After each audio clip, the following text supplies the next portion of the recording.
Tense का मतलब क्या होता है? काल। बोलने टेंस का मतलब होता है काल। टेंस को जो है, ठीक है, 3 भागों में बांटा गया है।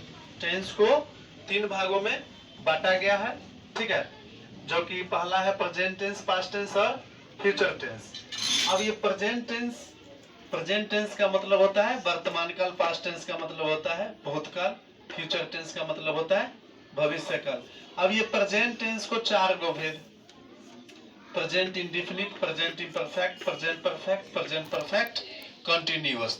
सेम इसी का जैसे इसमें लगाए हैं वही चीज हम इसमें पास्ट में भी करेंगे और वही चीज यहाँ फ्यूचर में भी करेंगे, ठीक है। प्रेजेंट में भी जो हम लगाए हैं इंडेफिनिट, इस पास्ट इंडेफिनिट हो गया, past imperfect, past perfect, past perfect continuous, ठीक है। अब वही चीज फ्यूचर में भी हो जाएगा, future indefinite, future imperfect, future perfect, future perfect continuous, ठीक है। टेंस के ये तीनों भेद का हो गया कितने? 12 गो हो जाएगा, ठीक है। टेंस का ये तीनों का हो गया 12 गो। अब हम पहला चलते हैं प्रेजेंट इंडेफिनिट टेंस, ठीक है। तो बहुत सारा परिभाषा होता है, जिसको जैसा अपना लगता है बताते हैं। जैसे ता है, ते है, ती है, यानी हिंदी क्रिया में, हिंदी हम कोई भी वाक्य लिखते हैं, ठीक है, तो उसमें हम ता है, ते है, ती है अंत में रहेगा तो उसको हम प्रेजेंट इंडेफिनिट समझेंगे। और प्रेजेंट टेंस में एमीजार का प्रयोग नहीं होता है। अब हम चलते हैं इसका फार्मूला, ठीक है। इसका जो फार्मूला है सब्जेक्ट प्लस V1 या V5, ठीक है, प्लस सब्जेक्ट। इसको हम 2 तरीका से लिखेंगे, subject plus V1 plus S या ES प्लस सब्जेक्ट, ठीक है। अब इसमें आता है कि मैं खाता हूँ, I eat। ये हो गया आपका अफर्मेटिव सेंटेंस का, ठीक है, ये हो गया आपका अफर्मेटिव सेंटेंस। जैसे ये फार्मूला को यहाँ पर हम या कर देंगे, ऑब्लिक लगा देंगे, सब्जेक्ट प्लस V1 या V5 प्लस सब्जेक्ट। इसको हम 2 तरीका से लिख देंगे, subject plus verb plus S या ES प्लस ऑब्जेक्ट। जैसे मैं खाता हूँ, I eat। अब यहाँ तक तो हमारा समाधान हो गया। अब आगे आता है निगेटिव सेंटेंस। तो निगेटिव सेंटेंस में हम कैसे करेंगे? तो इसके लिए हम क्या करेंगे, ये स्टेप को समझ लेना है, ठीक है, क्योंकि बहुत सारा स्टूडेंट को ये समझने में दिक्कत होता है, कहाँ पे हम डू लगाएंगे और कहाँ पे डज लगाएंगे। और सबसे पहले नंबर ये हमें जान लेना है कि V1 और V5 का प्रयोग कहाँ होता है, ठीक है। तो चलते हैं, पहले हम चलते हैं डू या डज का प्रयोग, जो कि डू या डज का प्रयोग हमें यहाँ हम बताएं, डू या डज का प्रयोग, ठीक है। डू का प्रयोग कहाँ करेंगे? I, we, you, they and plural noun, ठीक है। जैसे I eat, we eat, you run, ठीक है, they play, हो गया ना, they play। ये तो अफर्मेटिव सेंटेंस में हम बने, अफर्मेटिव सेंटेंस जैसे यहाँ बना है। अब इसको अगर हम निगेटिव में बनाएंगे, ध्यान दो, तो निगेटिव में क्या लिखेंगे? I do not eat या I don't eat।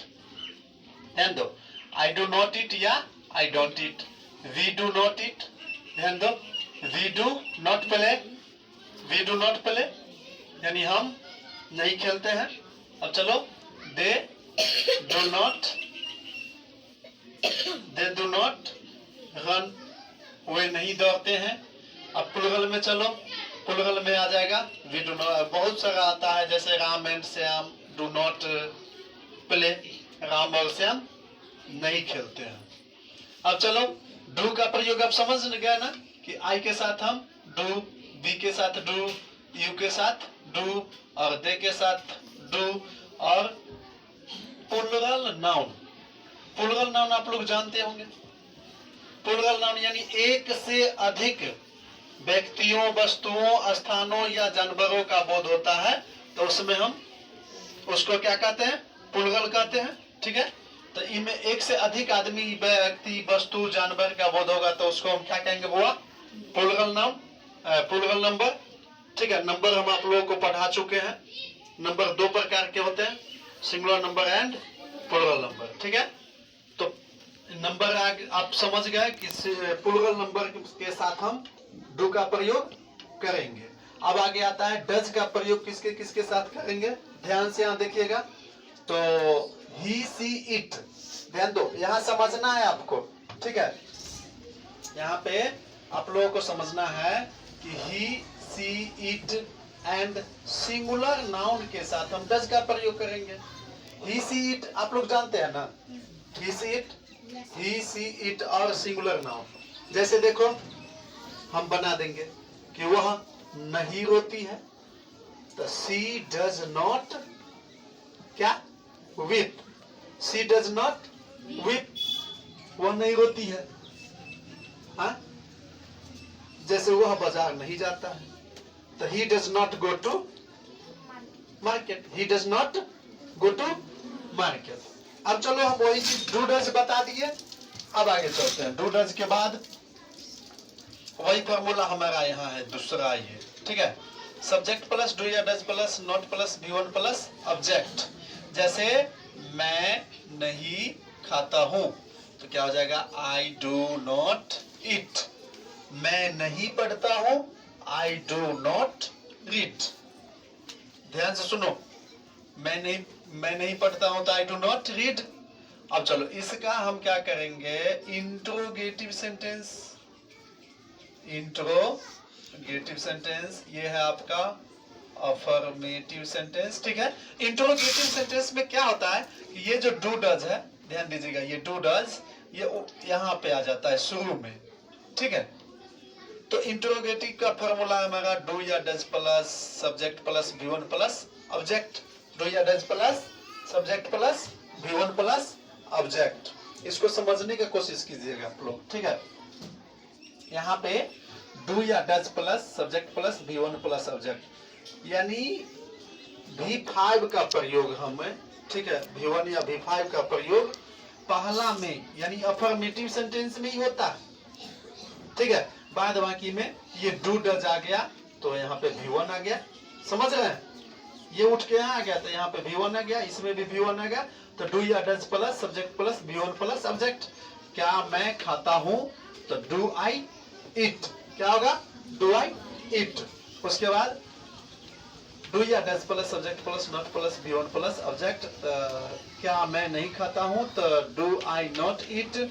उसके बाद आता है QW। QW का मतलब होता है क्वेश्चन वर्ड, यानी प्रश्नवाचक शब्द। ध्यान दो, इसमें क्या होता है प्रश्नवाचक शब्द में कि ये प्रश्नवाचक शब्द क्यों, क्या कैसे, ये सब जो है क्या रहेगा, बीच में रहेगा। प्रश्नवाचक शब्द कहाँ रहेगा, बीच में रहेगा। इसमें लास्ट में था, इसमें क्या रहेगा, बीच में। तो ये QW हमारा पहले आ गया, ठीक। QW का मतलब क्या होता है, क्वेश्चन वर्ड। QW का मतलब क्या होता है, क्वेश्चन वर्ड। तो QW प्लस डू या does plus subject plus V1 plus object. तो मैं क्यों नहीं खाता हूं, मैं क्यों नहीं पढ़ता हूं, मैं क्यों नहीं सोता हूं, मैं क्यों नहीं दौड़ता हूं, बहुत सारा यानी कि वाक्य आता है इसमें। तो व्हाई डू आई क्या होगा, इट, मैं क्यों पढ़ता हूं, मैं क्यों पढ़ता हूं।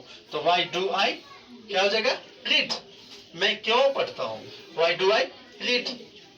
मैं क्यों खाता हूं, तो व्हाई डू आई ईट, यहाँ पे ना व्हाई डू आई ईट। अब चलते हैं, एगो हमारा लास्ट फॉर्मूला जो है, ठीक है, वो नीचे जगह कम रहने के कारण हम ऊपर लिख दिए थे। QW प्लस डू या डज प्लस, ठीक है, subject plus not plus V1 plus object. इसमें सबसे मेन चीज होता है फार्मूला को समझना, फार्मूला को ब्रेन में हटा लेना, ठीक है।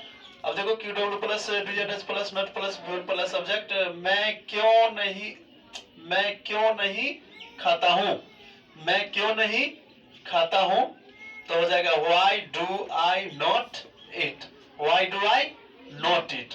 अब इसमें लगभग हम ये चैप्टर का पूरा बता दिए, ठीक है। 6 फॉर्मूला है, 6 बता दिए हैं। अब 6 का एग्जाम्पल, ठीक है। अब एग्जाम्पल तो अपना मर्जी के ऊपर है, जो जहां से मर्जी है ले सकते हो। इसमें 6 गो फॉर्मूला है, 6 हम बता दिए हैं, ठीक है। अब दिक्कत नहीं होना चाहिए, अब हमें इसमें एक चीज और हम बता दिए हैं पहले कि V1 का प्रयोग कहाँ करेंगे और V5 का प्रयोग कहाँ करेंगे, ये भी मालूम होगा। V1 कहाँ करेंगे, V1 कहाँ करेंगे, V1 और V5 का प्रयोग जो है सो केवल अफर्मेटिव सेंटेंस में ही होता है। V5 का प्रयोग केवल अफर्मेटिव सेंटेंस में ही होता है, और जहां से नेगेटिव आ गया वहां से आपका V1 का प्रयोग हो जाएगा। ठीक है, बंद करो।